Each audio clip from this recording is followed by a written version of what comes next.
Alors bienvenue dans le tutoriel X-Relay.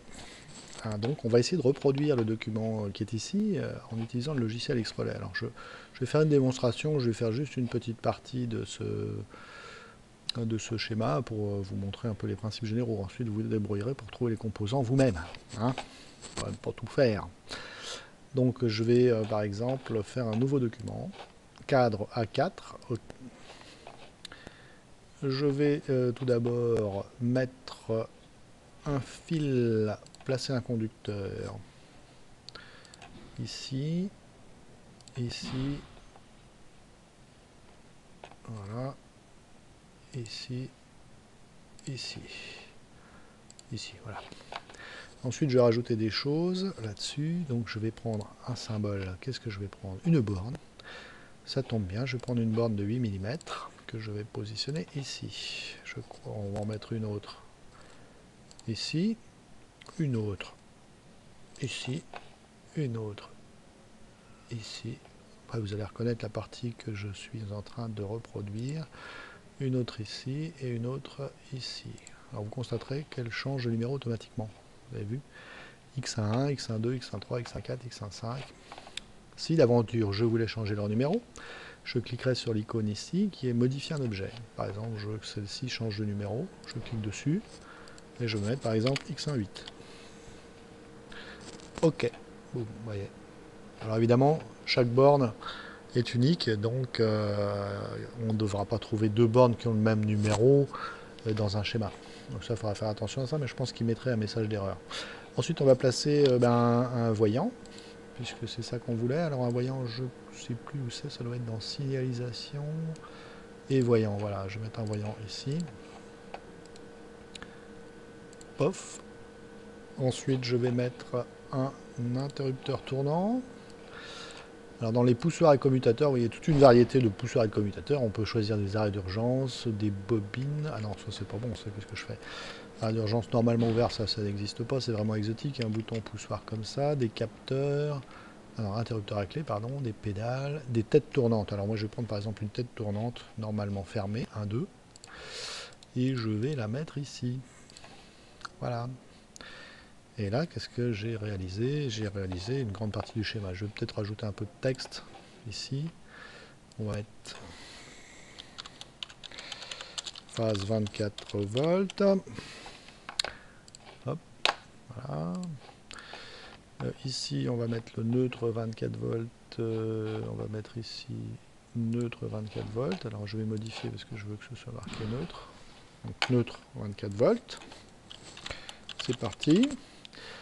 Alors, ce qui serait pas mal, c'est de changer la couleur des conducteurs. Ici, puisqu'on est en rouge, puisqu'on est sur la phase. Donc, alors, pour modifier la couleur des conducteurs, oui, manque de peau, j'ai dû me tromper.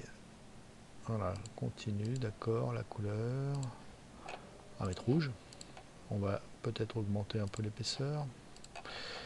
Et voyons, est-ce qu'on peut donc placer un conducteur? Je pense que c'est comme ça, placer une ligne. Vérifions. Ah oui. Hop. Ah c'est pas mal, je suis assez content de moi là sur ce coup. Est-ce que je peux faire quand même un peu plus gros? On va essayer de faire plus gros. Cette fois-ci on va changer de couleur, on va mettre bleu pour le neutre. On va mettre ça comme ça. Ok. Ça marche pas si mal que ça. Hein. Donc je vais détruire tous mes conducteurs. Je vais les refaire moi-même. Je vais les refaire entre chaque borne avec la bonne couleur. Hop. Hop. Hop. On va commencer par faire du rouge. Ok. Alors entre la borne ici. Oula.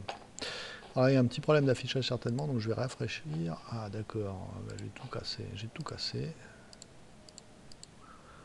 Voilà, je rafraîchis encore et je m'aperçois que j'ai perdu une borne dans l'aventure. Quelle importance. J'en rajoute une. Borne de 8 mm. Non mais dites donc. Voilà. Alors on va se faire un petit. On va se faire un petit truc en rouge. Hein. Non, j'ai dit, non, je voulais un trait. Voilà, un trait, voilà, un trait rouge. Hop, je pars de la borne ici. Ah, il me fait un trait noir. Non, bah non, c'est bon. Hop. Ici, je suis toujours en rouge, je suis toujours à la phase. Alors après, on peut mettre éventuellement du noir. Mais bon, en général, voilà. C'est-à-dire entre l'interrupteur et la lampe. Hein. Bon. Ça, c'est en électricité domestique, parce qu'en électricité industrielle, on ne fait pas. Le distinguo reste au potentiel 24 volts, donc fil rouge. Alors par contre, ici, on va mettre le neutre, puisque après... Ah, m'énerve. Voilà, le neutre après la lampe. Hop. Et hop.